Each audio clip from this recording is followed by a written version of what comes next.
আচ্ছা, আজকে আমাদের হচ্ছে ক্লাসের যে অডিট, ওয়েবসাইট অডিট যেটা আছে সেটা আমাদের ফার্স্ট পার্ট, মানে অর্ধেক শেষ করছিলাম প্রিভিয়াস ক্লাসে। এখন আজকে টোটাল কমপ্লিট করার একটা চেষ্টা করবো ইনশাল্লাহ। তো ফার্স্ট আমরা সেই কোডিং পর্যন্ত শেষ করছিলাম, robot.txt পর্যন্ত। দেন আজকে আছে ইউজেবিলিটি, দেন হচ্ছে content, keywords, on page SEO, social media, mobile, then SEO spam, এইগুলো সব আজকে শেষ করব ইনশাল্লাহ। তো আজকে আমাদের এটাতে ইউজেবিলিটি যেটা আছে, navigation, put important items on navigation বার। আচ্ছা, নেভিগেশন বার কোনটা? নেভিগেশন বার যেটা হচ্ছে সেটা হচ্ছে মেনু বার। মেনু বার আমরা অনেক জায়গায় দেখি যে ওয়েবসাইটের,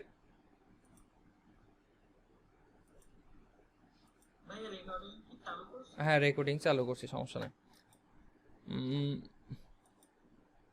ধরুন আমরা এখন একটা ওয়েবসাইট ওপেন করব। হ্যাঁ, ওয়েবসাইট এইটা ওপেন করলাম।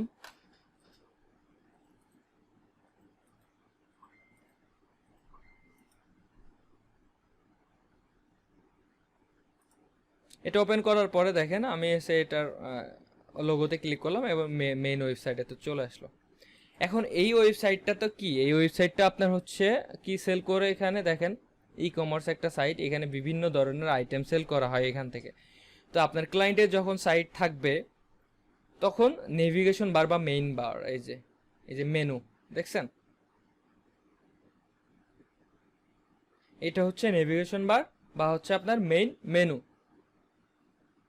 এখানে ধরেন আপনি এখানে সেল করতেছেন, এখানে উইমেন প্রোডাক্ট, এখানে লিখতে পারেন উইমেন, এখানে মেন প্রোডাক্ট, তারপরে বেবিস প্রোডাক্ট, তারপরে আপনার যে কটা আইটেম আছে সেই আইটেমের মেইন যে হচ্ছে আপনার ক্যাটাগরির নাম আছে সেইটা আপনি এই সব জায়গায় দিয়ে দিতে পারেন। দিয়ে এর মধ্যে আপনি মনে করেন যে এই যে এর মধ্যে থাকেন আরও প্রোডাক্ট আছে, ক্যাটাগরি আছে, এগুলো সাব ক্যাটাগরি, এগুলো হচ্ছে মেইন ক্যাটাগরি, এগুলো হচ্ছে সাব ক্যাটাগরি।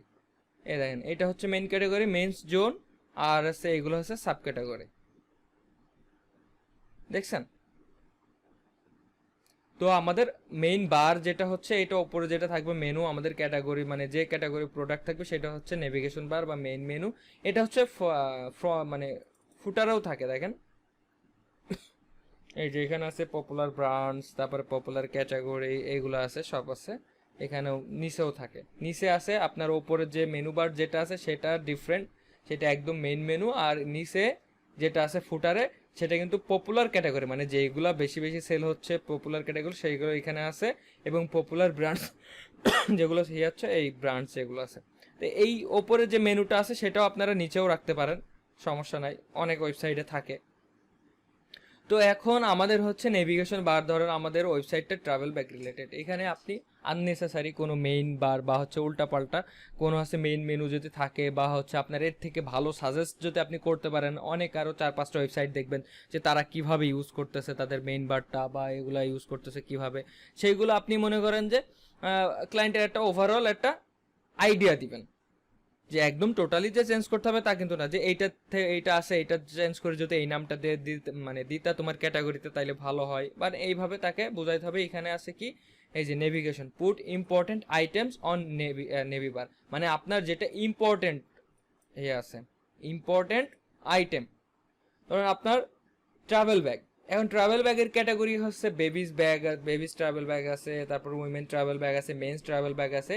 ট্রাভেল ব্যাগটা এটা হচ্ছে একটা মেইন ক্যাটাগরি, ইম্পর্টেন্ট ক্যাটাগরি, এর সাব ক্যাটাগরি যেগুলো আছে নিচে থাকবে, কিন্তু আপনি প্রথমে দিলেন women category, women travel bag, আর ওর সাবে দিলেন আপনি হচ্ছে ট্রাভেল ব্যাগ, তাহলে কিন্তু একটা হবে না, কারণ ট্রাভেল ব্যাগটা আপনার হচ্ছে মেইন ক্যাটাগরি, ওর আন্ডারে আপনি এই সাব ক্যাটাগরি এইভাবে দিতে পারেন। তো এইগুলা আপনার দেখতে হবে ক্লায়েন্টের ওয়েবসাইটে, যদি কোনো মিস্টেক থাকে সেগুলো ইনফর্ম করতে হবে ক্লায়েন্টকে, এখানে দিয়ে দিবেন। যদি না থাকে নেভিগেশন পুট ইম্পর্টেন্ট আইটেমস নেভিবার, ওকে। তারপরে গ্রামার অ্যান্ড স্পেলিং, ওকে। এখন গ্রামার আর স্পেলিংটা কি, এটা আপনারা সবাই বুঝতে পারবো ইজিলি, কারণ আমাদের ধরেন গ্রামারে আমাদের ওয়েবসাইটের মধ্যে কিছু কিছু আর্টিকেল থাকতে পারে, সেই আর্টিকেলের মধ্যে আপনার হচ্ছে গ্রামারলি ভুল আছে, গ্রামারের ভুল আছে। গ্রামারের যদি ভুল থাকে তাহলে আপনি যেটা বুঝাইতে যাচ্ছেন যারা ভিজিটর্স আছে তারা কিন্তু সেটা বুঝতে পারবে না, তারা উল্টা বুঝবে, উল্টা বুঝলে তাইলে আপনার ক্ষতি হবে, লাভ কিন্তু হবে না। সেলের জায়গায় দেখা গেল সেল নাও হইতে পারে, বা ভিজিটর যেটা ভাবলো ওইটা নেগেটিভ একটা রিভিউ আসলো, এরকম আসবে। এই জন্য আর্টিকেল দেখতে হবে ক্লায়েন্টের ওয়েবসাইটে সব হচ্ছে আপনার যে কটা শর্ট আর্টিকেল বা মানে লং যেগুলো আছে যদি দেখা সম্ভব হয় দেখলেন, আর যদি শর্ট যেগুলো আর্টিকেল আছে ই কমার্স সাইট বা অন্য সাইটে যেগুলো আছে সব এইভাবে আপনার চেক করতে হবে। কীভাবে চেক করবেন? এইভাবে আপনার ম্যানুয়ালি যেভাবে গুগল ট্রান্সলেটারে যাবেন, গুগল ট্রান্সলেটারে যে এখানে আপনারা যে আর্টিকেলটা আছে দেখেন,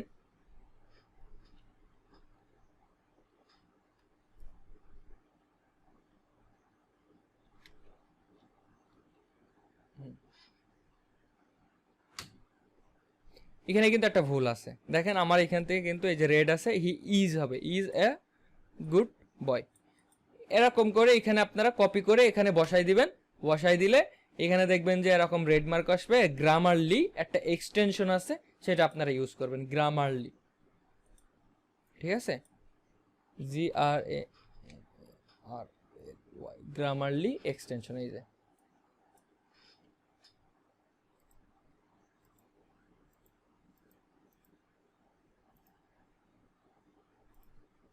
এই গ্রামারলি এক্সটেনশনটা আপনারা সবাই, এই যে গ্রামারলি ফর ক্রোম, এটা আপনারা সবাই হচ্ছে আপনাদের যে ব্রাউজারগুলো আছে সেগুলোতে আপনারা অ্যাড করে নেবেন।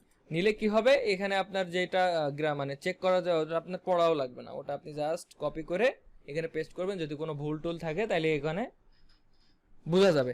তো ওই বোঝাগুলো ওইগুলো আপনি হচ্ছে এরকম স্ক্রিনশট নেবেন, স্ক্রিনশট নিয়ে যেভাবে মার্ক টার্ক করে টুলস ইউজ করে সেগুলো করবেন। সেই মার্কগুলো সেগুলোর উপরে আমি একটা বেসিক ক্লাস নেবো, কীভাবে মার্ক করবেন, কী করে আপনি আন্ডারলাইন দেবেন, এ করবেন, স্ক্রিনশটের উপর সবগুলোই দেখা যাবে। তো এটা এইভাবে আমরা গ্রামারটা চেক করব ম্যানুয়ালি যেটা আছে। আর কেউ যদি ইংলিশে ভালো হয় সে সেইভাবে তার নিজে পড়ে পড়ে ইয়ে করবে। স্পেলিংটা যেটা আছে মানে গ্রামার আর স্পেলিংটা ঠিক রাখতে হবে, যে আপনার ওয়েবসাইটটা ওই সেন্টেন্স দ্বারা আপনার ওয়েবসাইটটা যেটা সেল হচ্ছে সেটা সঠিক বোঝাচ্ছে কিনা, বা যে আপনার ওয়েবসাইটে যে মূল যে মানে একটা ইয়ে আছে, ইনফরমেশন আছে, সেটা ওই ওয়ার্ড দ্বারা বা ওই সেন্টেন্স দ্বারা বোঝাচ্ছে কি, বা ওই কন্টেন্ট দ্বারা ফুটে উঠতেছে কি, সেটা হচ্ছে স্পেলিংটা যেন ঠিক থাকে, গ্রামারটা যেন ঠিক থাকে, সব কিছু ওভারঅল যদি ঠিক থাকে তাহলে গুড, আর যদি না থাকে তাহলে ব্যাড, বা যে জায়গায় মিস্টেক আছে সে জায়গায় মেনশন করে তাকে বলতে হবে। এটা হচ্ছে grammar. Words choosing good word and ওয়ার্ডটা কি, আমি কিন্তু প্রিভিয়াস ক্লাসে আমি দেখাইছিলাম একটা যে ফন্ট চেকার যেটা আছে, ওই ফন্ট দিয়ে আপনার এখানে ধরেন এটা ইতালিক বা এটা নর্মাল, এটা অন্য ভাষায়, এটা অন্য ভাষায়, এরকম যদি এর ফন্ট যেটাই হোক আপনার ওয়েবসাইট টোটালি একটা ফন্টে রাখতে হবে। টোটালি কি রাখতে হবে? একটা ফন্টে আপনার ওয়েবসাইটটা ডিজাইন করতে হবে, একটা ফন্টে হচ্ছে ওয়ার্ডটা সাজাইতে হবে বা কন্টেন্টটা সাজাইতে হবে। এটাই হচ্ছে ওয়ার্ডস চুজিং, বা ওয়ার্ড চুজিংটা যেটা আপনার হচ্ছে ভালো মনে হয় সেটা সব এক ধরনের ওয়ার্ডই দিবেন, সব ওইভাবে যেভাবে এর আগের ক্লাসে চেক করা দেখাইছিলাম ওইভাবে চেক করবেন, চেক করে করে দেখবেন। রিডেবিলিটিটা কি? ওকে, রিডেবিলিটিটা হচ্ছে এমন, ধরেন আমার একটা সাউন্ড হয়, আমার একটা আর্টিকেল আছে একটা পোস্টের মধ্যে, জিদান ভাইয়ের একটা আর্টিকেল আছে, দুইজনের আর্টিকেল আছে, কিন্তু আমাদের বাংলাদেশের প্রেক্ষাপটে ধরেন জিদান ভাই খুব ইজি ওয়ার্ড দিয়ে তার ব্লগটা কমপ্লিট করছে, তার কন্টেন্টটা লিখছে, আর আমি যত সব মনে করেন যে হার্ড ওয়ার্ড দিয়ে হচ্ছে আপনার কন্টেন্ট লিখছি। তো এখন ভিজিটর্সরা কিন্তু কমফোর্টেবল মনে করবে যে আপনার হচ্ছে যে ইয়েটা আছে, যে ইজিলি যেটা আছে, বাংলাদেশের যারা ভিজিটর আছে তারা কিন্তু সবাই জিদান ভাইটা পড়বে, আমারটা কিন্তু পড়বে না, স্বাচ্ছন্দ্য বোধ করবে না, কারণ এটা আছে হার্ড ওয়ার্ড, এটার মিনিং তাদের মানে ইজিলি অত জানা নেই, উচ্চারণের সমস্যা, এটা ওটা মানে বিভিন্ন সমস্যা হতে পারে। এই জন্য সবাই চেষ্টা করবেন যে হচ্ছে যখনই কন্টেন্ট রাইটার দিয়ে কন্টেন্ট লেখাই নেবেন, বা আপনি একটা ডেসক্রিপশন লিখবেন, যাই লিখবেন, রিডেবিলিটিটা গুড করবেন। গুড করবেন কিভাবে? মনে করেন যে আপনি পড়ে দেখবেন যে আপনার কাছে এটা ইজি ফিল হচ্ছে কি, বা এইটা আপনি একদম হচ্ছে ভালোভাবে স্বাচ্ছন্দ্য বোধ করতেছেন কি পড়তে, আপনার নিজের দিয়ে বুঝাইতে হবে, দিয়ে ওইটা হচ্ছে আপনার রিডেবিলিটিটা গুড করতে হবে। এখন ক্লায়েন্টের ওয়েবসাইটে ধরেন মানে এমন কঠিন ওয়ার্ড দেওয়া আছে, সেই ওয়ার্ডের আছে প্যারাফ্রেজ আছে, বা অন্য ওয়ার্ডও ইউজ করা যায়, একদম ইজিলি ভাবে ইউজ করা যায়, তাকে মার্ক করে দিতে হবে যে এই ওয়ার্ডের জায়গায় তুমি যদি এই ওয়ার্ডটা ব্যবহার করো তাহলে এটার রিডেবিলিটি ভালো হবে। মানে ভিজিটর্সরা পড়তে ইজি হবে। এইভাবে রিডেবিলিটিটা মানে চেক করবেন। রিডেবিলিটিটা আপনারা নিজেরা পড়েই চেক করতে হবে, এটার কোনো টুলস নাই। এবং কন্টেন্ট যেটা আছে, কন্টেন্টে আসি। কন্টেন্ট আছে quality, uniqueness, length, presentation, error free, absent, improve the content. এখন কোয়ালিটি, কন্টেন্টের কোয়ালিটি বা কন্টেন্টের যে বিষয়, একদম ফুল বিষয় যেটা হবে, কন্টেন্ট কত ওয়ার্ডে লিখতে হবে, কন্টেন্টের সেন্টেন্স কত ওয়ার্ডে, মানে সেন্টেন্সটা কত ওয়ার্ডের হইতে হবে, তারপর আপনার একটা প্যারা কত সেন্টেন্স বা ওয়ার্ডের হইতে হবে, এইগুলা যখন আমরা কন্টেন্ট রাইটিংয়ের যখন ক্লাসটা করব, তখন এই কন্টেন্ট রাইটিং একদম টোটাল আমরা একদম হয়ে যাব, মানে শিখে যাব খুব ভালোভাবে। এই জন্য কন্টেন্টের এই পার্টটা এখন থাক, যখন আমরা কন্টেন্ট একদম টোটাল ডিটেলস আলোচনা করব তখন আমরা করব। এখন বললেও ক্লাস অনেক লং হয়ে যাবে, বুঝতে পারবেন না। এটা হচ্ছে আমাদের কনস্টেন্সি, এটা হচ্ছে আমাদের যখন কন্টেন্টটা লিখবো তখন, বা কন্টেন্টের ক্লাস হবে কন্টেন্ট রাইটিং এর, তখন আমরা করব। এখন হচ্ছে অল্টা ট্যাগ আছে অ্যান্ড ফাইল নেম। অল্টা ট্যাগ কোনটা, এই পার্টটা টোটালি থাক। এই পার্টটা টোটালি আমরা যখন অন পেজ এসইও করব কন্টেন্ট রাইটিং এর, তখন আমরা এই পার্টটা দেখব, মানে ম্যানুয়ালি দেখাতে হবে। ম্যানুয়ালি দেখলে আপনারা ইজিলি বুঝতে পারবেন। এখন keyword research, keyword uses good, keyword research এটার ক্লাস হবে, অন পেজ এসইওর ক্লাস হবে, সোশ্যাল মিডিয়ার ক্লাস হবে, ওভারঅল সবগুলার ক্লাস হবে। এইগুলার যখন আপনারা আমাদের যে, আমি তো আগে যখন ক্লাস নিয়েছিলাম আমাদের যে কি ওরিয়েন্টেশন ক্লাস বা সেকেন্ড ক্লাসে আমাদের কিন্তু আলোচনা করা হইলো যে অন পেজ এসইও একটা সেক্টর, অফ পেজ এসইও একটা সেক্টর, মানে সবগুলো একটা একটা সেক্টর। তো এই যে অন পেজের যে সেক্টরে যখন ক্লাস হবে তখন আপনারা নিজেরাই বুঝতে পারবেন যে আসলে ওই ওয়েবসাইটের মধ্যে অন পেজ এসইও কতটুকু করা আছে বা করা নাই, বা করতে হবে কি করতে হবে, সব কিছু ধারণা বুঝে যাবেন। তো এখন আমি যতই বকি তো কোনো লাভ হবে না। ওই জন্য এইগুলা যখন আমাদের কন্টেন্ট রাইটিং এখান থেকে নিয়ে শুরু করে এই পর্যন্ত আমাদের ধরেন ক্লিয়ার, কিন্তু এই কন্টেন্ট থেকে শুরু করে এই পর্যন্ত আমাদের সব যখন ক্লাস হবে, একটা ওয়েবসাইটের জন্য কত পরিমাণ ব্যাকলিং দরকার, বা অফ পেজ এসইও প্রয়োজন, বা অন পেজ এসইও কেমন প্রয়োজন, বা হচ্ছে আপনার স্প্যাম স্কোর কেমন, এটা কিভাবে কমাবেন, বা সোশ্যাল মিডিয়া মার্কেটিং বা সোশ্যাল মিডিয়া শেয়ারিং এটা কতটুকু আছে, সব কিছু ওভারঅল মানে আমরা যখন অন পেজ অফ পেজের এসইওর কাজ করব তখন আমরা ওভারঅল সব জানতে পারবো। তো এখন এই পর্যন্ত আমাদের যে ক্লাস হয়েছে, আমাদের যে অডিটের মূল হয়েছে আছে ইউজেবিলিটি, কন্টেন্টে এগুলা আলাদা। ইউজেবিলিটি পর্যন্ত যেগুলো আছে, এই পর্যন্ত কারো কোনো কোশ্চেন থাকলে আমরা করতে পারেন এখন।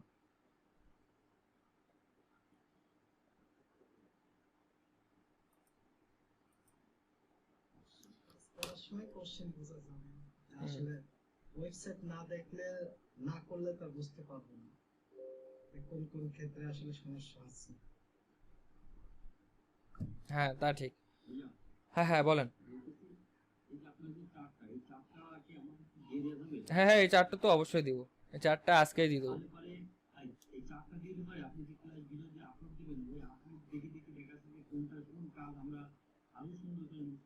হ্যাঁ নোট করে রাখবেন। দেন এই নোট করে রাখার পরে যখন আমি মনে করেন যে পার্ট, যখন আমি কন্টেন্ট রাইটিংটা শুরু করব তখন আপনারা মিলাই নেবেন, দেখবেন যে এটার সাথে এটা মিলে গেছে। দেন কিওয়ার্ড রিসার্চ যখন করব এটার সাথে মিলবে, on page SEO, then social media marketing, তারপরে মোবাইল যে রেসপন্সিভ আছে যেটা চেক করব, তারপরে SEO spam, off page SEO সব দেখবেন আপনারা নিজেরা এখানে বসাইতে পারবেন। তখন আর মনে করেন যে সমস্যা হবে না। তখন একটা অডিট রিপোর্ট আপনাদের নিজেদের মধ্যে আসবে, এই যে এই সাইটটার জন্য কতটুকু কাজ করা লাগবে, ওই সাইটটার জন্য কি করা লাগবে, কি কি কাজ করা লাগবে সব নিজে। যখন আপনার মধ্যে একটা ওয়েবসাইটে কতটুকু কাজ প্রয়োজন, কি কি করা দরকার র্যাঙ্কিং এর জন্য, এইটা যখন আপনার মধ্যে একটা ফিল নিয়ে চলে আসবেন বা আপনার মধ্যে চলে আসবে না, তখন সাইট র্যাঙ্ক করা কোনো ব্যাপারই হবে না। জাস্ট একটু কষ্ট হবে, কোনোটাই কম বেশি কাজ করা লাগবে, কোনোটাই কম করা লাগবে, এটা হচ্ছে তখন নিজেদের উপরে। আগে ফার্স্ট বুঝতে হবে একটা ওয়েবসাইটের জন্য কি কি করা প্রয়োজন, তারপরে বুঝতে হবে যে আমাদের কম্পিটিটরস কারা, মানে আমাদের প্রতিযোগিতা কারা।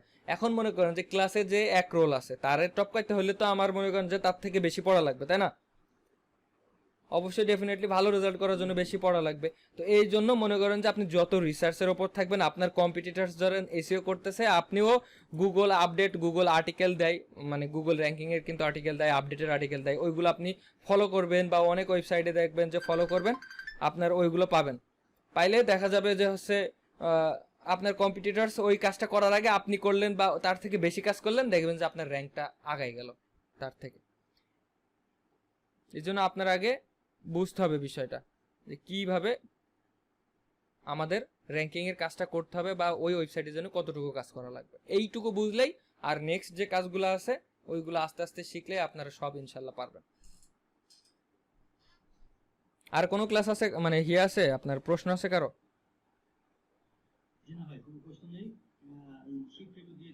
আচ্ছা আমি শীটটা দিয়ে দিচ্ছি। এখন আমাদের আছে 19 জন আছে। আমি রেকর্ডিংটা পুশ করব, রেকর্ডিংটা পুশ করে আমাদের প্রিভিয়াস ক্লাসের যে আছে একটা হয়েছে মানে ওইগুলার একটা ঝালাই করব, ঠিক আছে? মানে সবার কাছে কোশ্চেন আস্ক করব, কারণ সবাই কি করতেছে না করতেছে দেখি।